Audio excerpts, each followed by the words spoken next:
This podcast is a member of the Voices of Wrestling Podcasting Network. Visit voicesofwrestling.com to hear the rest of our great podcasts, as well as show reviews, columns, opinions, and updates across the world of wrestling. And I say, hey, what a wonderful kind of day. If we could learn to work and play and get along with each other. Welcome everybody to Wednesday War Games episode 29. Joining me as always my co-host Liam. Liam, what do you think of Assassin's Creed Valhalla? Wow, thank you for bringing that up completely out of the blue. Liam has insisted that this entire podcast is to be about Assassin's Creed Valhalla, so, Yes. I'll commit to his bit. I'm sick of Vikings, man. Well, they just did God of War. It looked like the opening of God of War. It's like, what are you doing? They did God of War, and they did the other Viking things. There's the television show, Vikings. Yes. How to Train Your Dragon series, all about Vikings. Yeah, what do you call it? Horizon was like Viking, cyber Vikings. Was it? It wasn't really. Yeah. Horizon was cyber dinosaurs, not Vikings. Yeah, but they were kind of Vikings. It was dinosaurs. They were Vikings. They were fought robot dinosaurs. I know history. All right? I And watched in Jurassic World history, the other day, and I know about dinosaurs. Vikings fought dinosaurs. They probably did. Who could possibly say? Me. There's a lot of Vikings in the Thor series. Yes. Anyway, move on from Vikings, huh? But you know what I was thinking? Is there ever more of a slam dunk than a first generation Assassin's Creed game? Is there a safer buy? I wouldn't know. I haven't played more than an hour of an Assassin's Creed game since the first one. Well, you're completely useless at this point. I played an hour of what was the recent one? Odyssey. Mm-hmm. It was Origins Odyssey. So I played an hour of Odyssey. I might have played about 2 hours of Black Flag.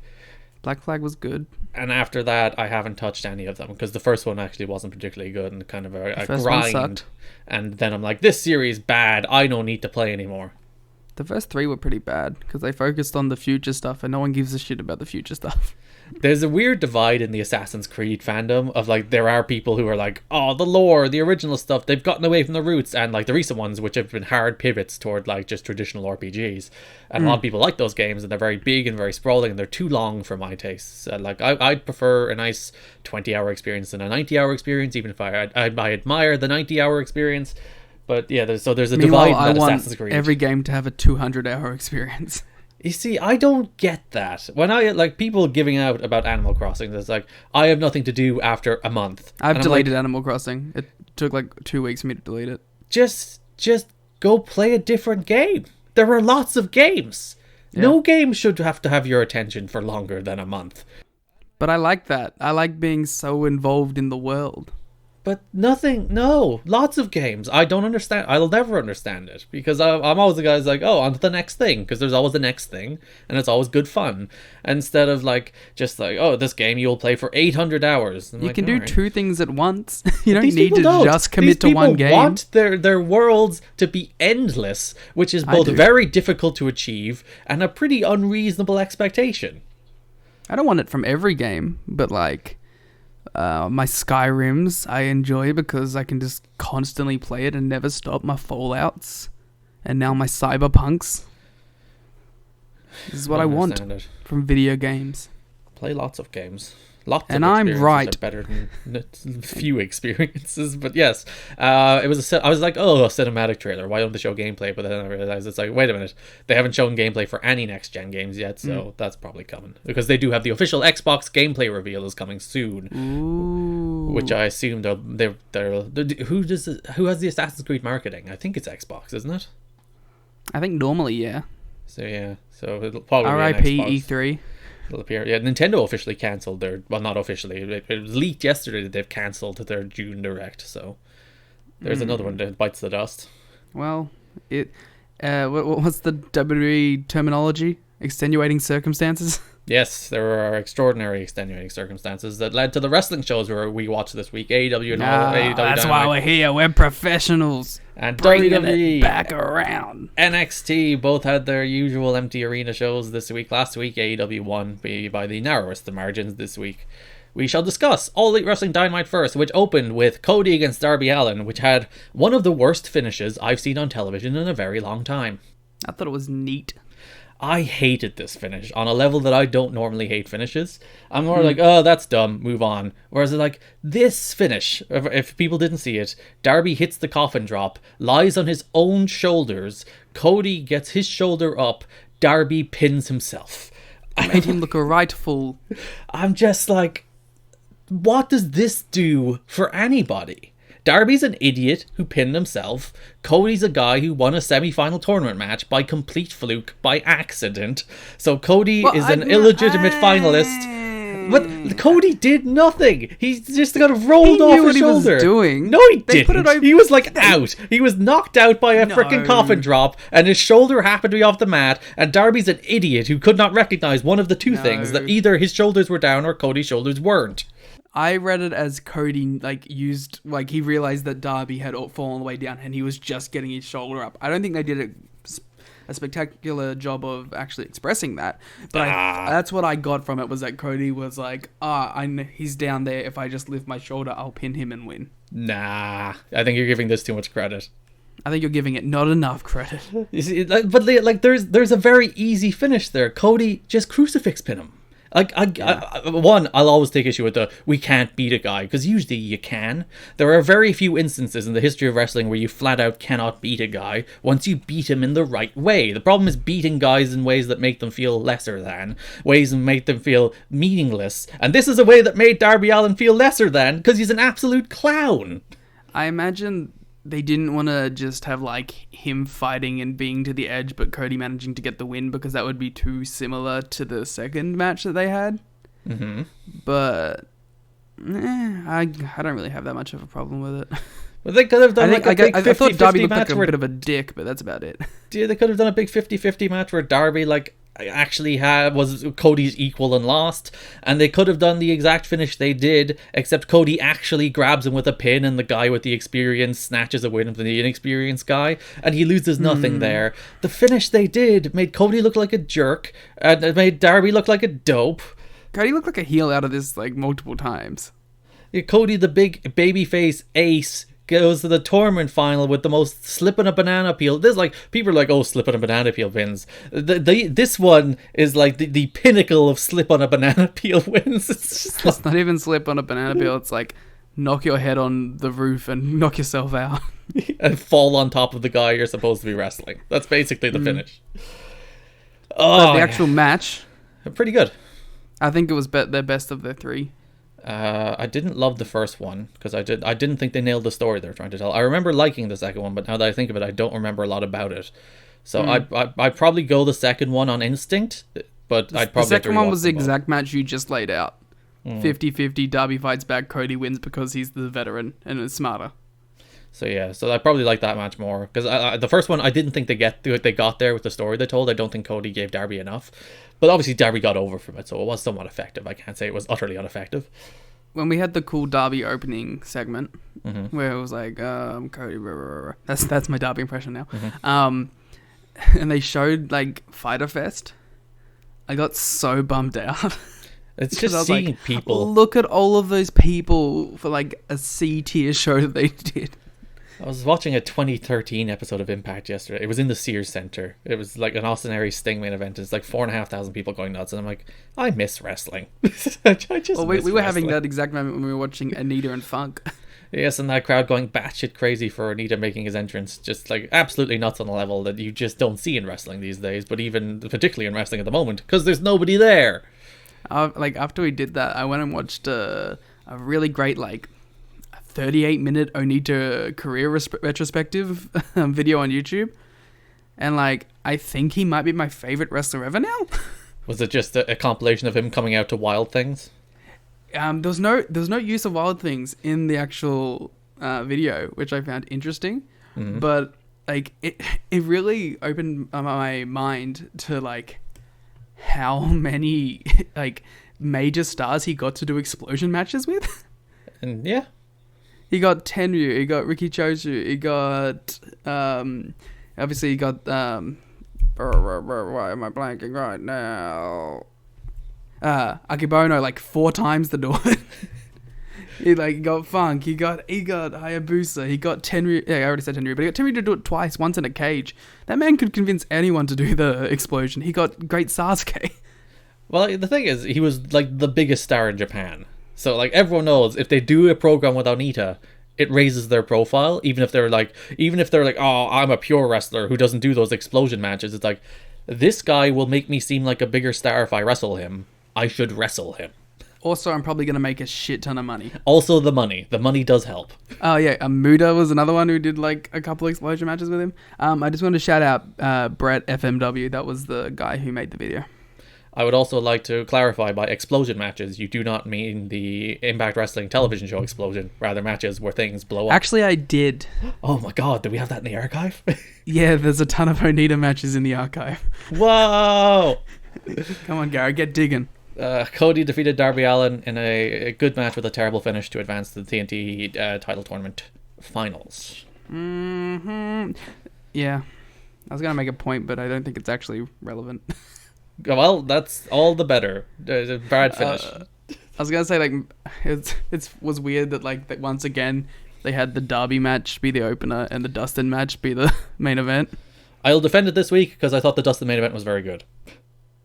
It made a lot less sense last week, in which there was a really mediocre main event and a very good opener. Yeah. I did enjoy... There was a spot in this match where Cody charged at Darby. Darby sidestepped him and Cody ran into Brandy. And Jericho was like, Cody did that on purpose. He saw her there. He then claimed that Brandy was bringing him acid. One can only assume to throw in the eyes of Darby as opposed to drugs. Yeah. But then he drank it, so kind of. But like Jericho was still like, well, like, maybe he's gonna spit the acid in the eyes of Darby, Great Muda style. Come on. I also enjoyed Jericho's love-hate feud with Aubrey, where she's like, she has authority, but I still hate her. She's the worst. But like then like canonically, Jericho like picked her for all of his title matches. That was like an actual thing set on TV. So yeah, Jericho, his love of Aubrey Edwards. He just likes he likes messing with her, doesn't he? This will they, won't they? This is the long-term relationship story of AEW. Yeah. We got a second Scorpio Sky feature. All very solid stuff. I thought that last week's was more interesting, but still. I have a question for you. Fire away. Thought of it off the top of my head. Didn't prepare this. You've seen these Scorpio Sky packages. Who would you like to receive one in the upcoming weeks? Who do I think? I'd like... Oh, he's a heel, so that might not work. I was thinking Santana. Can I guess who you were going to say? I was going to say Santana. It was definitely who you were going to pick. Because I think he like dive deep into that man, and there's a lot to find. But he's a heel, so maybe not right now. Yeah. Okay, how about then a face? Who? Trent. Just all three of them together? No, just Trent. But it's like... so weird. It's like a weirdo satire of the Scorpio Sky video. Where you're just kind of... Then I joined up with Chucky and Orange, and they were the two biggest stars, but... you try to get behind the brain of Trent, and it's just infuriating blank. And brilliant. It's just blank. Like a serial killer. We go to MJF, who has another promo this week. He'll be back next week, but yeah... I did enjoy it. I enjoyed his... I want nothing more than to go there and wrestle in front of 6 or 7 of my peers. I was a big fan of... I really want to get on a German-fested airplane. It makes sense. Did you notice that on his mantle he had a picture of himself? I did not, but I admire that kind of narcissistic tendencies. And it was like an 8x10. It wasn't like an actual photo. It's just like, look at me. It's a professional photo of me. Do you think that was his house for real? Probably. I doubt he goes. He shouldn't be going somewhere to film these. So. Well, it was meant to be Max's Rat's estate. That's true. But, like, because the reason I thought that was like, it seems very. This is the furniture that came with the house. And I was like, I probably think this might have been that TK money coming in. Or he broke into somebody's like selling their house, and or it's a show house, and he just broke in for a few minutes and put his 8x10 there. Naturally. So yeah, he'll be back next week. Garrett, are you aware that this is war? Yes, Wardlow destroyed another nerd. This time, Musa. Lee Johnson, much better jobber than Musa. Yeah, but he took that knee. Well, yes, he just pulls you into his knee. It's not very difficult to take. Dude, Wardlow's the coolest. Again, I will caution the Wardlow hype. In very specific roles, he is useful. War Dog fan. This is war. Let's not go crazy. I want Wardlow to win every belt all by himself. I legitimately do think instead of putting MJF in the world title thing, they should do a tag team with him and Wardlow when he comes back. No, they should. Wardlow's the Batista to MJF's Triple H. Ah. So Wardlow's the real star of what's happening here, but MJF's the star to make him. Is war. Wardlow on a squash. He kills people. It's quite fun. What about his theme, Garrett? Thoughts of his theme? I don't remember it. It goes, "This is war." I got that via context because you said it, what, 4 or 5 times? I think it was 5. And I stand by it. It's a banger. Oh, dear. What? You know what? You know what the matter of the fact is? What is the matter of the fact? Where is Mel? That's a very good question. We got Luther on this show, but no Mel. I demand that Mel be on the next 2 shows. Or double or Mel thing. But they did the Manitoba Melee, and it could have been the Manitoba Melee. Complete missed opportunity. I hate Chris Jericho now. Yeah, he's cutting out Mel out of these natural viral opportunities. Hashtag where's Mel? Who needs Lou Ferrigno? Who needs the Incredible Hulk when you could have Mel? Mel would have played that role better. She definitely would have. They should make a Hulk thing around Mel. Which? That would be great. Alright. Which Marvel superhero should Mel play? She should be the new Iron Man. Iron Mel. I am Iron Mel. Yeah. There we go. Robert Downey Jr. out, Mel in. Save us, Mel. Mel wouldn't have died at the end of Endgame. She would have survived. Yeah. She would have been the one who does like the final click. And then she just would have stood there as like, it's nothing to me. I'm Mel. Just Scarlet Witch going up to, "You took everything away from me," and Mel just going, "I don't even know who you are." Oh, Mel is the greatest force in the universe. Sorry, no, the AEW galaxy, not the universe. Yes. What's the statute of limitations on spoilers on Endgame? It's over. One thing, actually. When Cody was announced as the winner, they announced him as Cody Rhodes. Mm-hmm. Is he just Cody Rhodes now? Well, WWE recently disputed that trademark, so probably not yet. Well, no one told the ring announcer lady. I always enjoyed whenever MJF addressed him, he called him Cody Rhodes, as opposed to just Cody. Well, so does Jim Ross, but I'm not sure that's intentional. That's just Jim Ross being ornery. Yes, we had the Manitoba Melee. War. We're done with Wardlow. We are never done with Wardlow. He should be in all of the segments. I love Wardlow, man. I don't know what it is. He's just cool. He's just very like, cool pro wrestler, man. Specific environments. He is an effective pro wrestler. Give me Kenny versus Wardlow. 15 minutes. Kenny could carry Wardlow. That is one of the very specific environments. Wardlow could carry Kenny. Wow, Liam abandoning his favorite wrestler ever for Wardlow. Onita? What if Kenny wrestled Onita?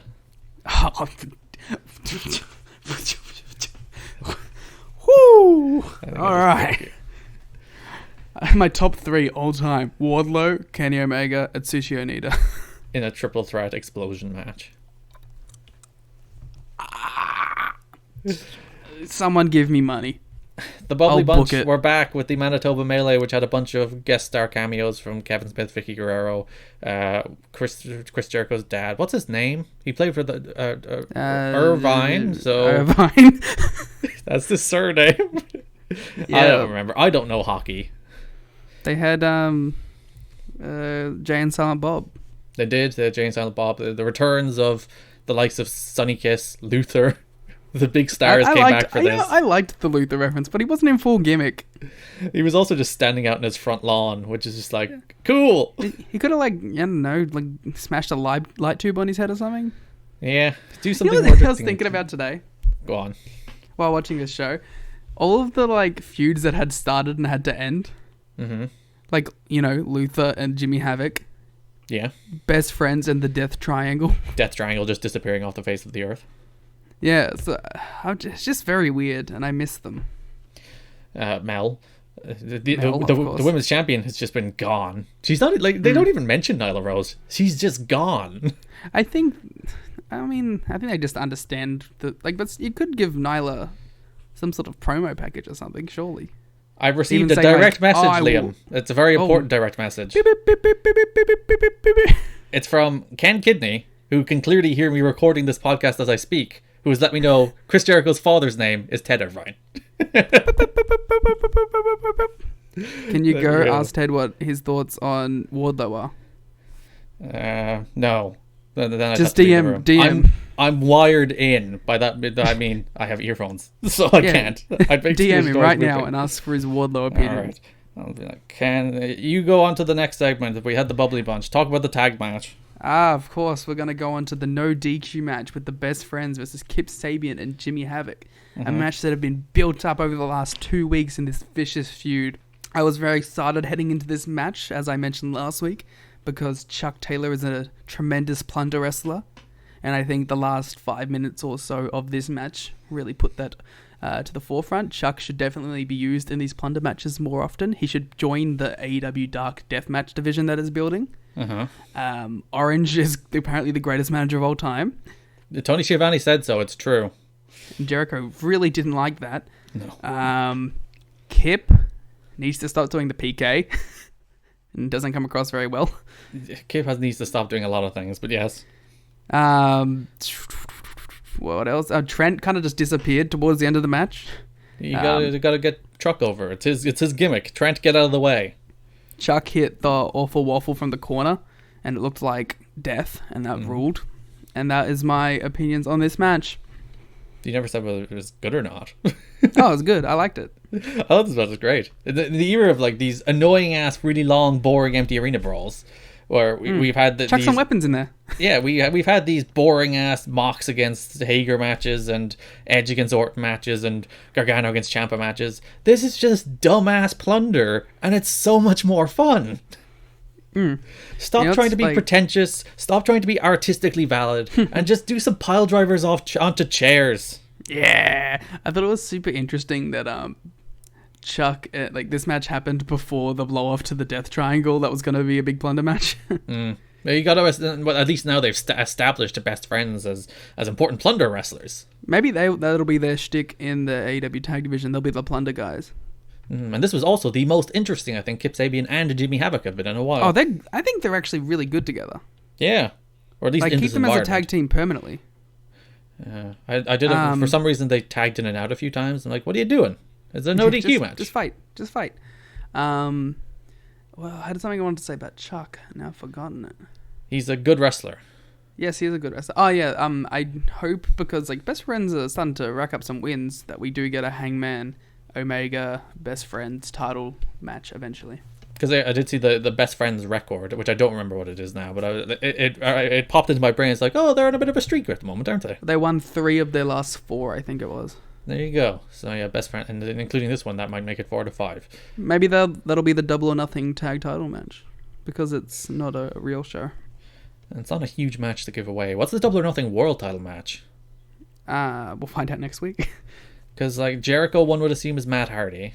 Kenny's probably Yeah. a tag title match. What do you do at Mox? Well, because you don't want to blow away like Park or something yet. Yeah, Sean Spears. They're building up Sean Spears for it. All right, Garrett. Oh, Listen. I'm worried. What about John Moxley defending the AEW title against the War Dog, Mr. Mayhem?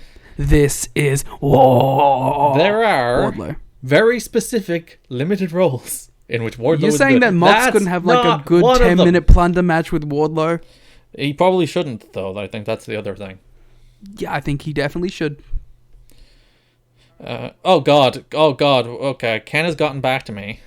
Wait, before that, Okay. John Moxley versus Atsushi Onita, exploding ring death match. That would work too. Could do MJF. Ken wrote a paragraph. I'm going to read it. To borrow a phrase from JR, I think he has a big upside, and he has the ability to be a breakout star out of this MJF relationship.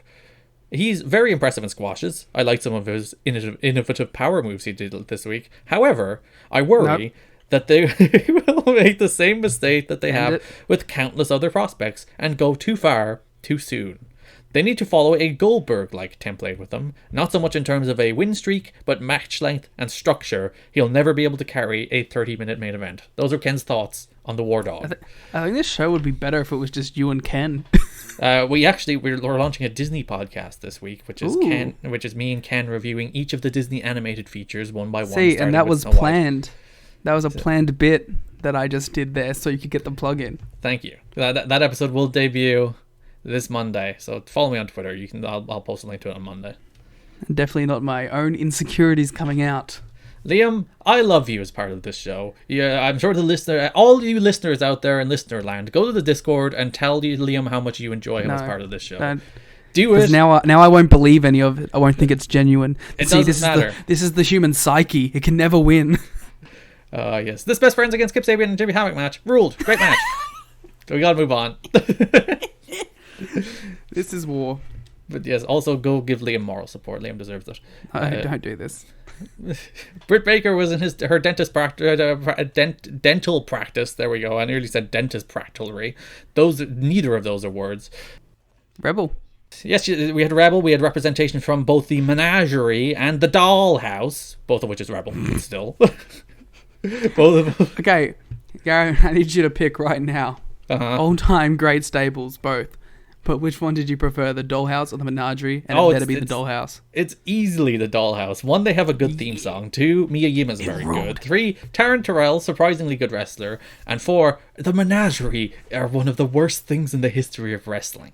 God, but their first match, Steve. which I had to post that first match of the Impact Twitter. Well, I didn't have to. I chose to post that first match of the Impact. Don't. There's no one forcing you to post Menagerie content. There is not. There's not a single person on earth who's being like, we got to get the Menagerie content out there. But yes, I posted their first match of the Impact Twitter a couple of weeks ago, last week, whenever Crazy Steve returned, which was last week. And I was like, oh, this is the worst, because it was Nux against Kazarian, who in one of his last matches, he wrestled Crazy Steve the next week. But it's just the music and the entrance and the obnoxiousness of it all. It's the worst. I hate the Menagerie. The Menagerie were the worst. I thought the gimmick was fine. I liked the entrance because it came across as like an actual traveling show. Do do do do do do do do do do do. Go on. That it? Those are your thoughts? Yeah, that's it. I gave him the credit that I was going to give him. Britt. She buried the hell out of poor Tony. She called him fat. She called him a snaggletooth. Even though she had tons of pictures of him on the wall. This really made me laugh, man. Britt was like such a perfect bitch. See, Sean, I've come to the conclusion that they absolutely 100% have to reveal that Britt Baker is not actually a dentist. She forged her way in. Because let's be real, I saw nothing in that dentist pack. Sorry, neither of us can pronounce these words now. No, I saw nothing in her place of business that would actually make me think she was a real dentist. It seemed like a perfect set. They have to reveal that it's a scam. You know, she had to do something to make herself more interesting. She's actually a fraud. There's nothing there. And people are like, oh, she's actually a dentist. I know, but the character Britt Baker doesn't actually have to be a dentist. And it's much funnier if she's not. Yeah, I think that's where we go with this. Oh. Fake dentist Britt Baker. No, you have to bring someone up who is a real dentist, who isn't a real dentist in real life, to feud with her. Just wait for Isaac Yankem DDS. When that big Kane contract runs out. Yeah, that's the big feud. Kane against Britt Baker. I'd pay big money. Mayor Glenn against Britt Baker. Yes. We had another Sean Spears squash. It followed the exact same formula as the last one, where he didn't take him seriously, then took him seriously and won. And then he had like PTSD eyes while he did the sharpshooter. He just stared into the distance. Indeed, he's very angry. It's clearly going to be Sean Spears against Mox. It's funny, like they're like, oh, Sean Spears is on a roll, even though he literally just lost to Cody. Yeah, but they like to do the won 4 matches of his last 5 thing. I guess. Even It's though like 2 of them his were against last one was nerds. the They talk all about quality of wins, Liam. These were good. These last 2 wins were quality wins. He did beat Can't them deny both. that.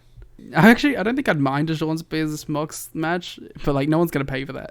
Especially $50 in an empty arena pay-per-view. How much is it for like fight people? I have no idea. I think it's usually like 20 something. Yeah, that's enough for a Mox Spears main event. More in line. Well, I'd never pay $50 for a pay-per-view in the year of our Lord 2020. But bless anybody who does. It blesses the 100,000 people or so that will. They did a video package of Marco Stunt, which the thing that most stood out to me from it was just the highlights of Lance Archer killing him. Murder. Legitimately, that match is probably, I'm going to put that in the like number 10 vanity slot in my match of the year list. Like I'm going to say it right now, especially because we have barely any wrestling this year. Marco Stunt versus Lance Archer will be on my match of the year list. Made me feel deeply uncomfortable. Speaking of deeply uncomfortable, Brody Lee then squashed Marco Stunt. Not as good as the other one, but still a solid squash. I thought it was still pretty good though.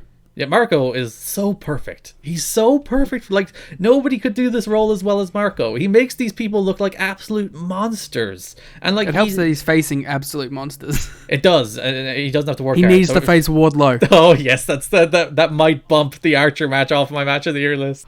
Wardlow Marco Stunt might be a better squash than Archer Marco Stunt. We will find out, because He does the TK. He does the Big TK, F10, do but it. it's the F20.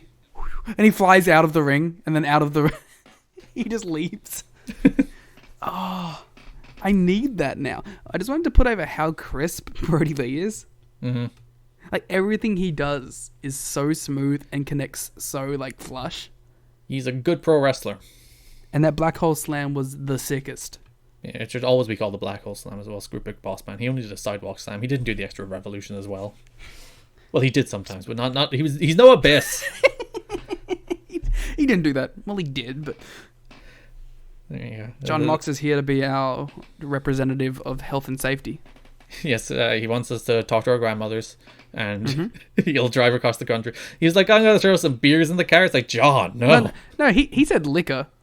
No, I think his specific term was bottles. Yeah, that doesn't mean beers. It could be That bottles means of anything. liquor.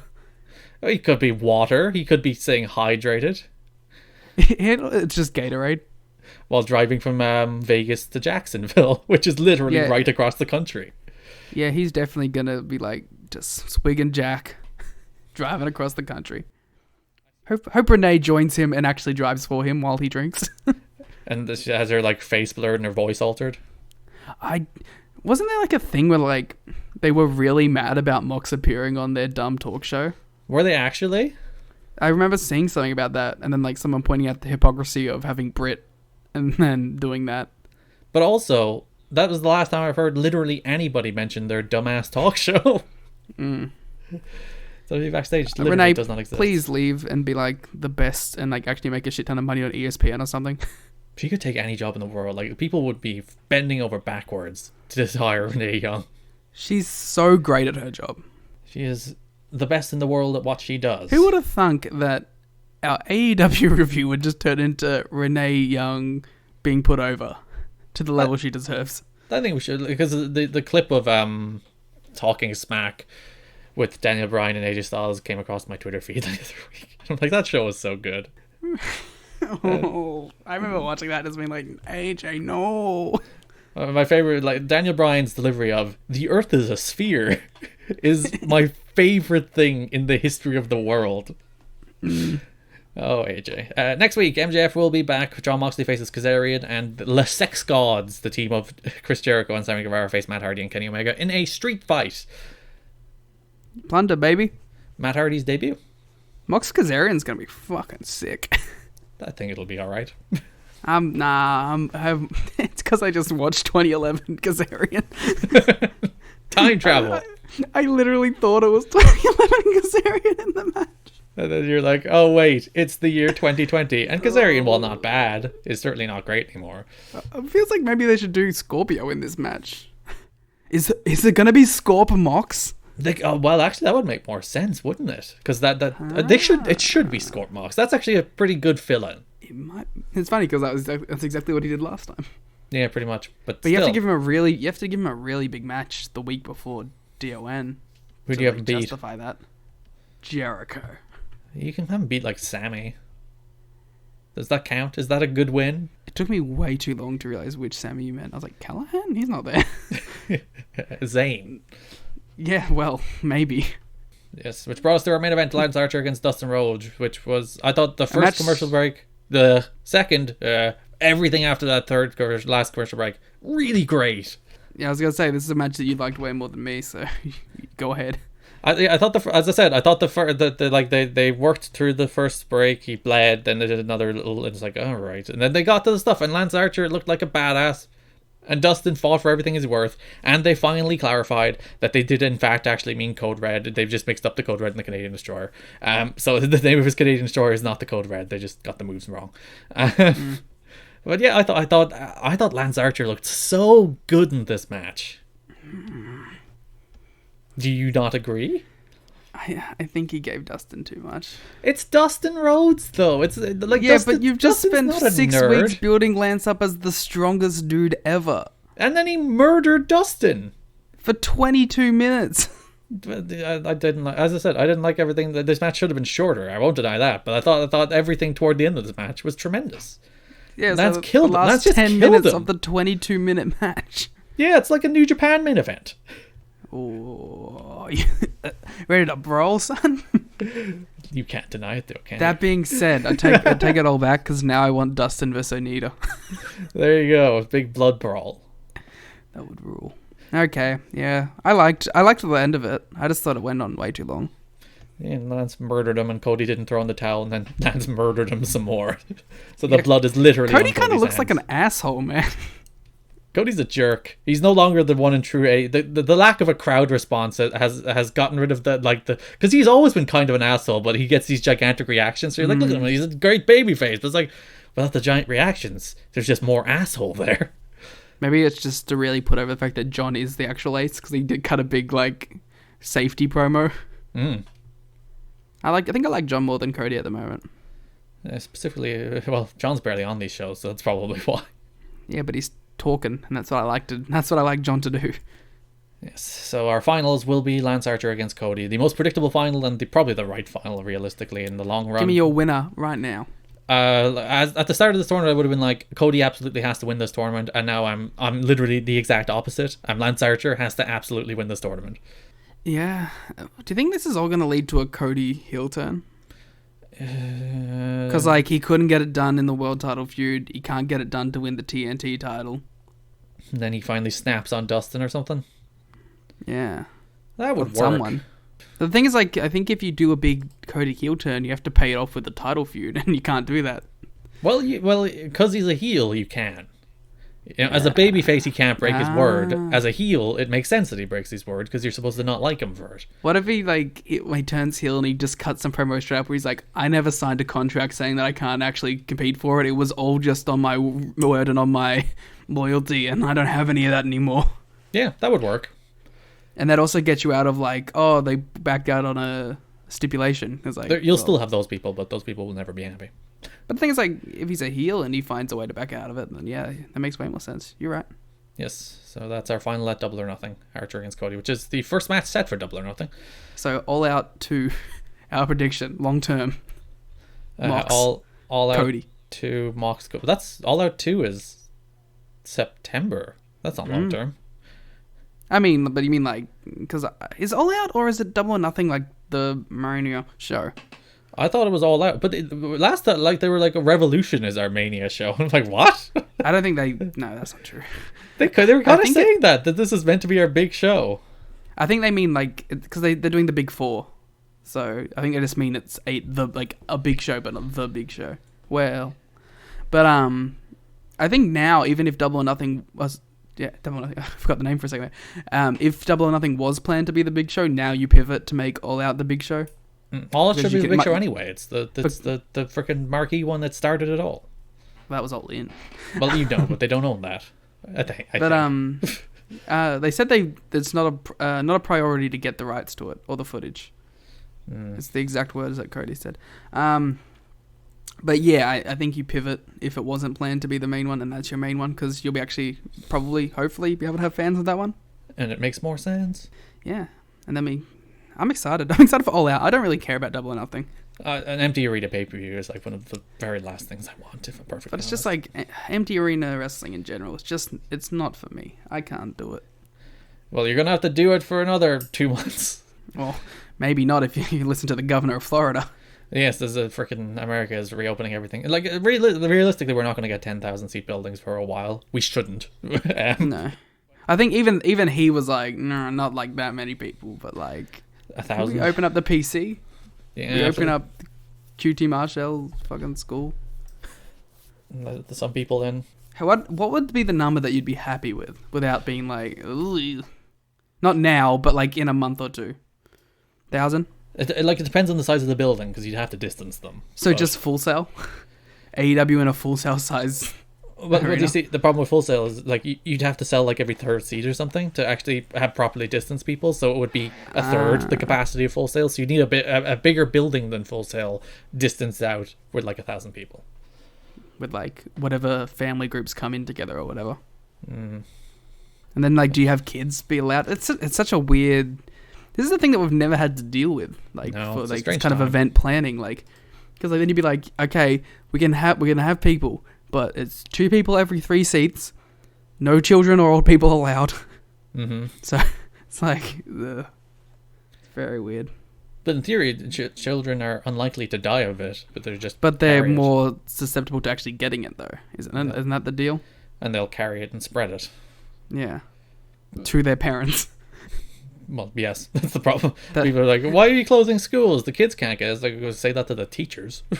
say that to like all the parents which are now like probably going to start opening up, going to work again, and everyone else gets it, and then boom, second spike. That's the problem. That's people. All these people like open things back up. It's like just go 2-3 more weeks, a month longer to actually reduce the infection rate, and then don't have the second spike, because the second spike will cause a great deal more damage than the first economically. God damn it, these people are stupid.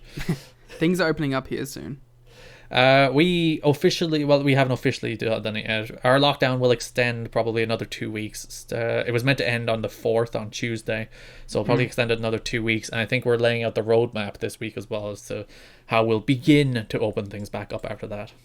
For us, I believe, in other states, there's already starting to do some stuff where it's going to be like, from the 2 people restriction, it's going to go to 5. And our ISO ends. Isn't that the most Aussie thing ever, just to like shorten everything? Yeah, ISO ends on the 11th, and they haven't announced if they're going to extend it yet. So yeah, and they won't for another while. But you guys have a ton fewer cases and deaths than we do, don't you? Yeah, well, it was like some of our states have nothing really. Because you're much more disparate, much more spread out, much less likely to spread. Like it's the people are like, oh, that's where the 5G bullshit came from. Because the people are like, oh, there's loads more deaths and cases in cities with 5G. It's like, no, cities with 5G are bigger and there's more people there. You absolute clowns. Who are closer to each other. Yes. Like because like I think Western Australia is basically nothing. Like there's no one there. But like New South Wales was hit the hardest. We were number 2, and then like Queensland. So it's like, it's very weird. So that's why like all of our stuff is being taken on state by state basis. Basically, there's like no national stuff put into place. Because I look, your current Australia's current official death number is 93. Ireland's is 1,232, which is very much. But most of ours are concentrated in Dublin. I think we probably helped that like. When it was happening for us too, it was really like, it wasn't winter. Yeah. It was like end of summer, still warm. So it wasn't like flu season, whereas now we're about to enter flu season as it's getting cold. So like if we do have that second spike, the second spike could be worse than the first. And the problem with Europe was there was a major problem in Italy, and of course Italy's borders are open, the European borders are open, so it spread throughout Europe pretty quickly. Yeah. That's what people came here for. They didn't want to hear about wrestling. They wanted to hear about the current socio statuses of the infection within our countries. Which brings us to WWE NXT. Speaking of infections. Got him. Beth and Mauro joined Tom Phillips on commentary, which is weird because you could tell they weren't in the same room. Yeah, they were on Zoom. Recording on Zoom.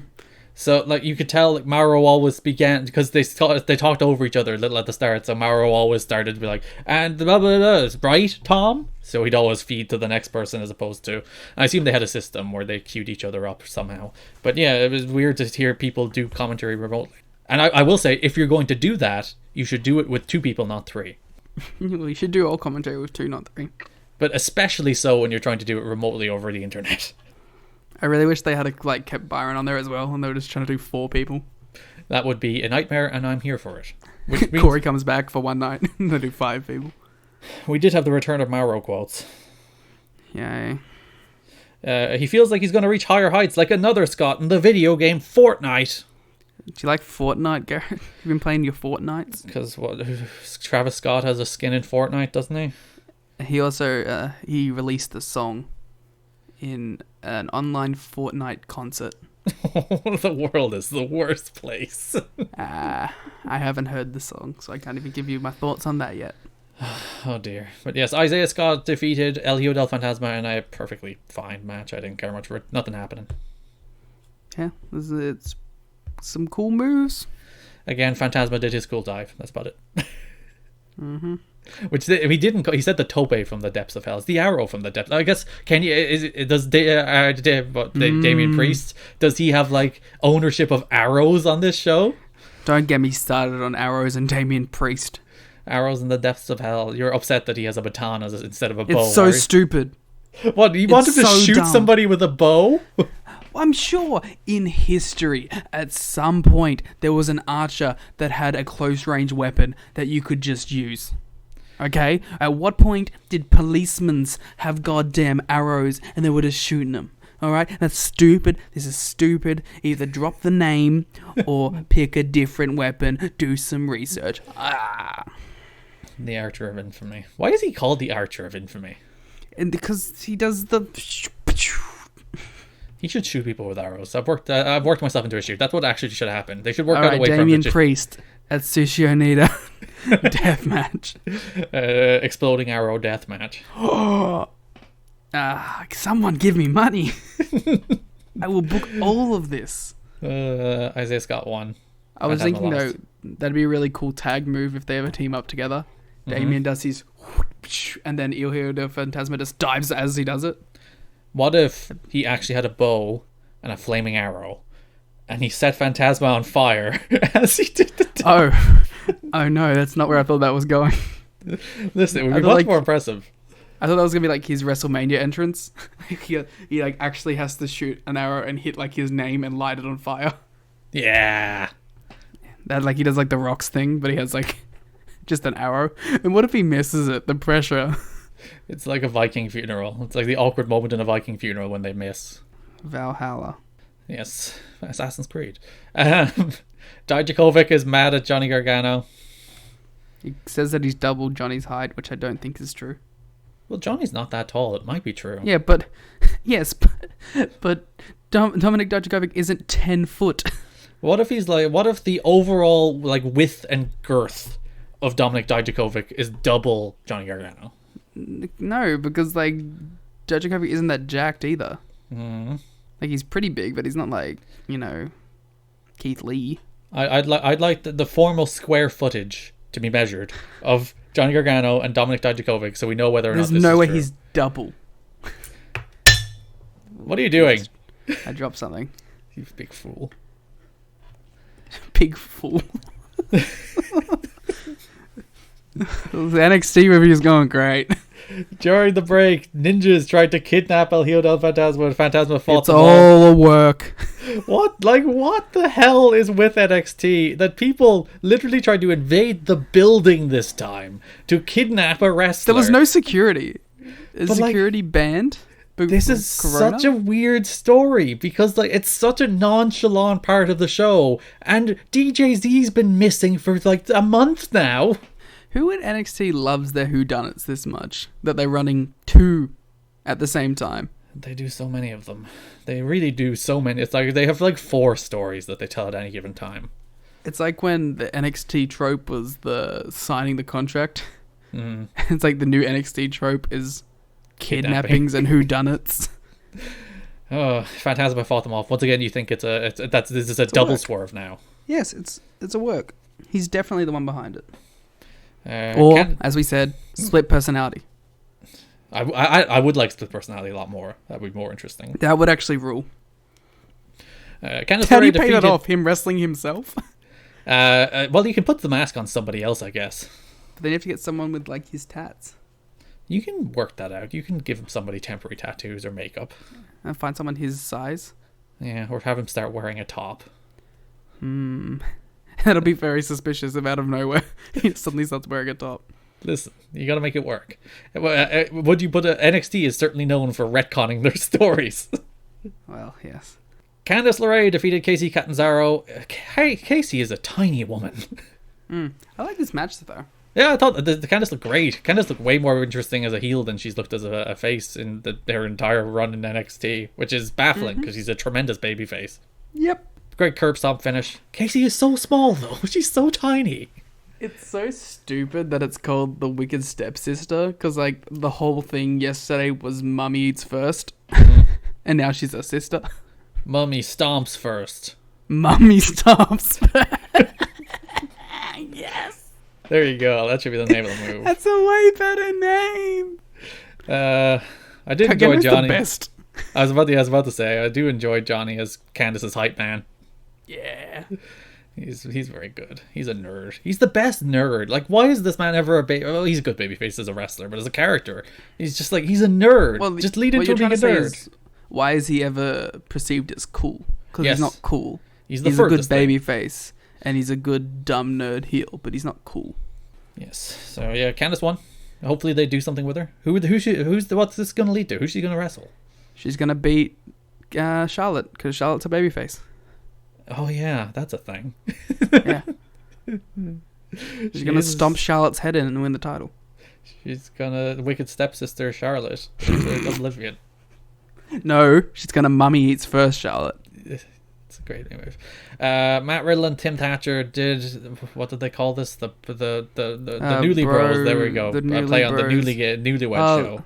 Yeah, cool. This sucked. This was so bad.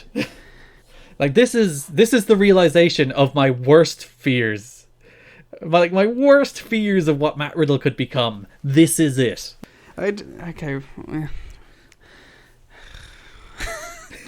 just don't even know. Thatcher. Yep. This is him now. Yep. Riddle wakes and his wife bakes marijuanas. Drugs. Byron Saxton was way too involved in this. He was very enthusiastic. The only thing I thought of note that was like interesting and really had nothing to do with either anyone involved was like when they did the like, so like Matt Riddle's just like an overt pothead now, like that's his gimmick. Like imagine like the perception of marijuana in America from it being like, oh, we can't even reference anything on TV to now we just have an overt pothead babyface. I just think it's very interesting to see how the times have changed and it being reflected on WWE TV. You know what's to get even more socio-political about it? This is what this show is. This is what people come for. They come for our political takes. They don't care about the wrestling. They're fine making like Matt Riddle openly a pothead, but then still just dance around Jake Atlas. You're like drugs, yay! A guy being gay, can't go near that. Well, Garrett, you see, drugs are a business. I see. If you really want to get into it, drugs are a business.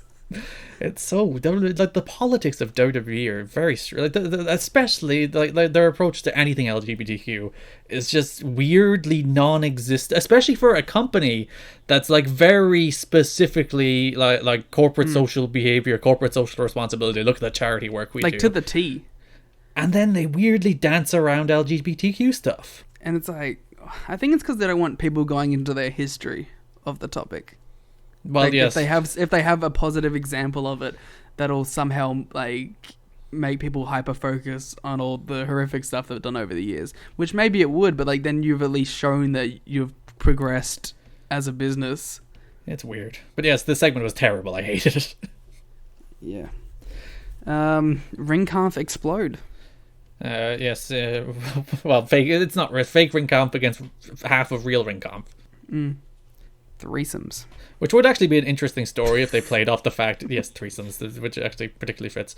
If they played off the story that, like, you know, Tim Thatcher used to be a part of Ring Camp. He used to team with Walter. I think they are going to acknowledge it. I hope so, because there's a more interesting story, even though Walter's not there. And apparently the Finn Balor Walter stuff is just done. They're not going to even do it when it comes back. They might, but they've moved on. We'll see. I think it's got to be a death triangle best friend scenario. They'll have feuds in the meantime, but they'll bring it back as soon as they can. I still think they should do an NXT Super Show as their return. With all the programs they were building but couldn't do. Yeah, you do your Walter, Finn, second from the top. You can do your Cruiserweight. Well, yeah. Don't worry about it. Don't worry about it. Oh, speaking of, what's been announced for next week?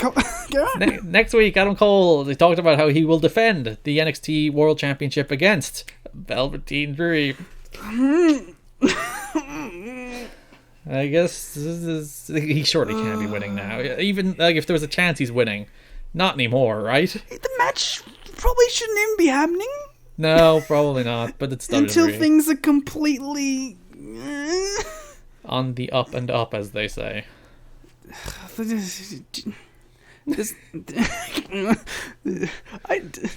Part of me really thinks that this match isn't going to happen next week.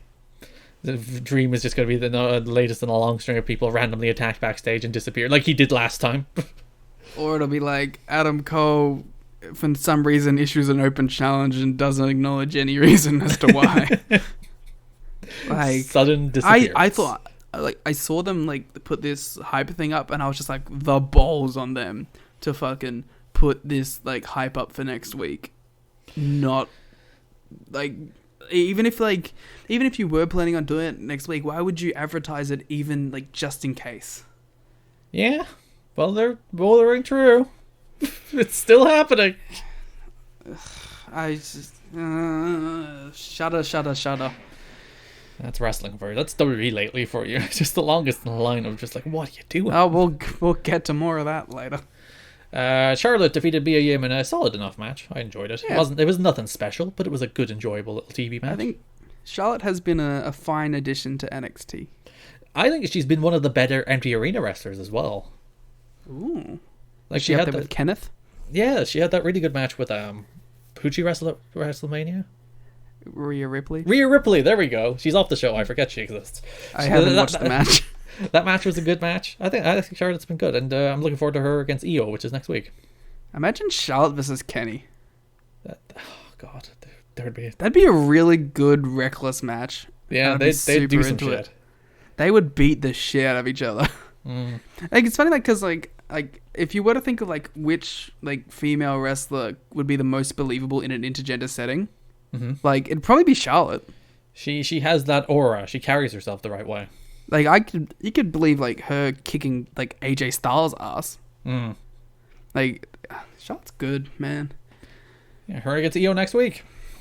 That's gonna be really, really good. That's probably main event. Oh, it's definitely main event. Especially for multiple reasons, given the circumstances. Dexter Lumis squashed Shane Thorne, that poor guy. Why is he still like? If there was rumors this week that basically anybody that could get a release, if they asked, they could get out. Dude, I know it's a tough time at the moment, but maybe still running.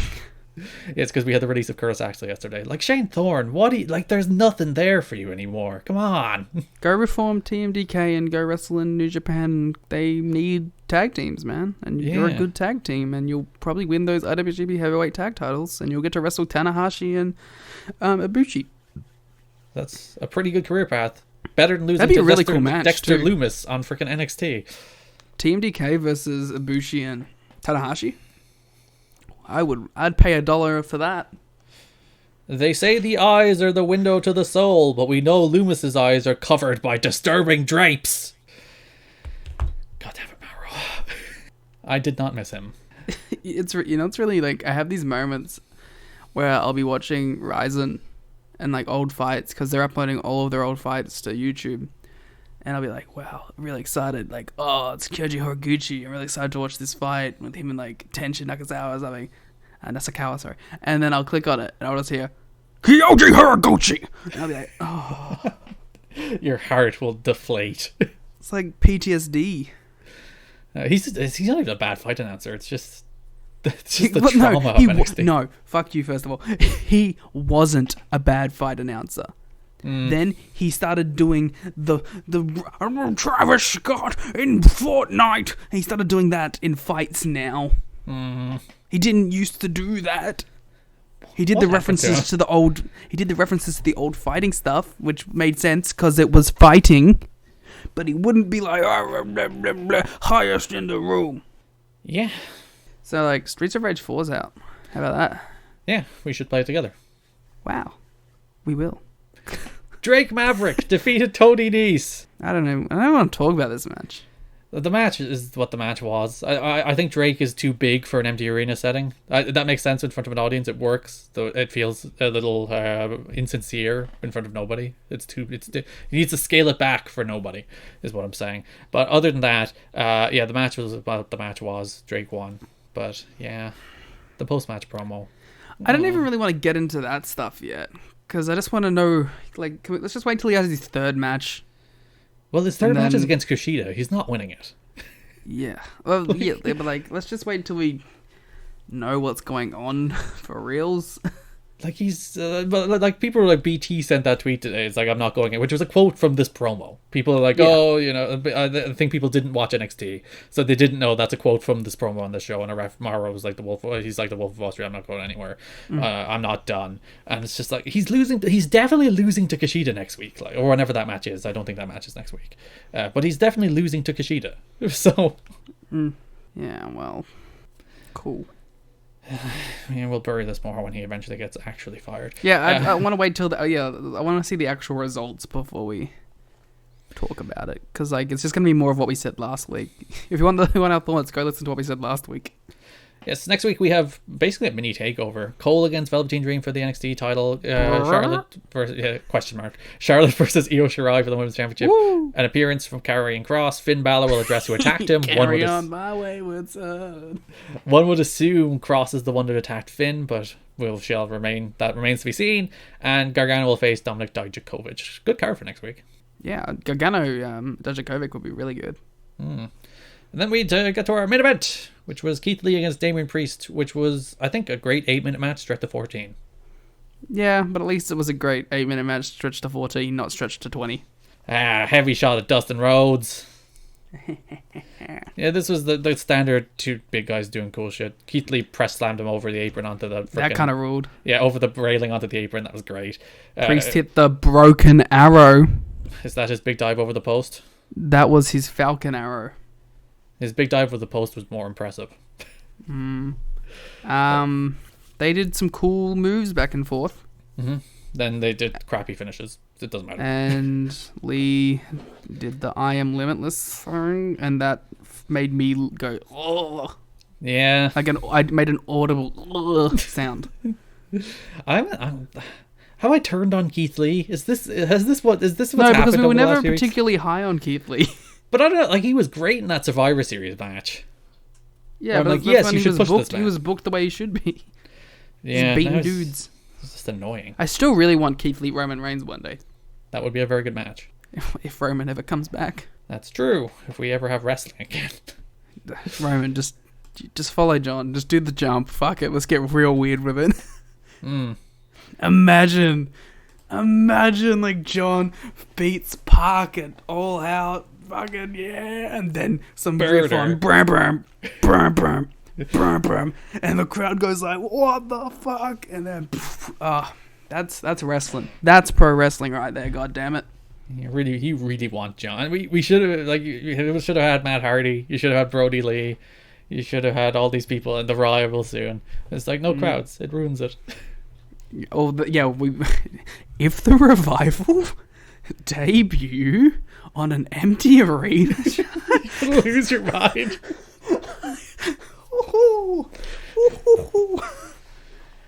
I will not be pleased. What is your match of the week? Oh, I didn't even think about that. I don't even know. Oh no, I do. It's for me. Oh, go ahead. You're gonna pick Wardlow again, aren't you? For me, it's Best Friends against Skip Sabian and Jimmy Havoc. The War Dog, Mr. Mayhem, Wardlow, 2 weeks in a row, match of the week. It's an undefeated. Match of the week. Fuck all the other matches I watched this week. Match of the week. Which show did you prefer? Well, I think NXT had some matches that I enjoyed, as did AEW. But AEW had Wardlow. True. And that is... Oh, now I want Wardlow Keith Lee. Sorry, Wardlow. Yeah, Wardlow wins.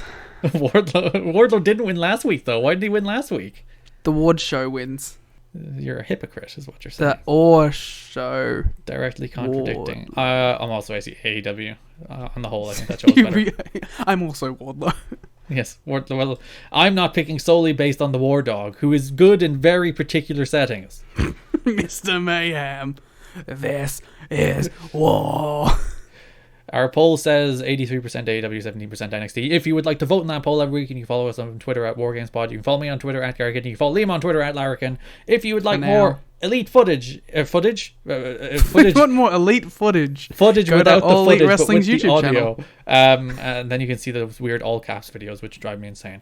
If you'd like more elite audio, you can listen to everything elite. If you'd like more WWE television show coverage in your podcast feeds, you can listen to Shake Them Ropes. Thanks for watching. No, I don't even know where I am. What medium am I in? Are you okay? Oh, I'm just losing my mind. It's just sick of empty arena shows. I'm sick of them. It's not wrestling. They're fine. It is what it is. You can't give out about the fact. Well, you can because it's a pandemic. But it is what it is. They're empty arena shows. You can't do anything about it. I'm sick of them, and I don't like it. It's not pro wrestling. It's not the pro wrestling I love. It's not the pro wrestling I like watching. But I'll watch it and try and give it the benefit of the doubt every week. But there's nothing I can do.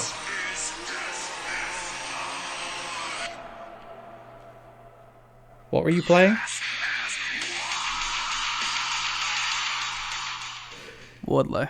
You're gonna get a hit for copyright. I'm gonna have to take that out. No, you're not. We have Arthur in every episode. Listen, PBS won't sue us, but AEW will. This is war. Thanks for listening and bye bye. War.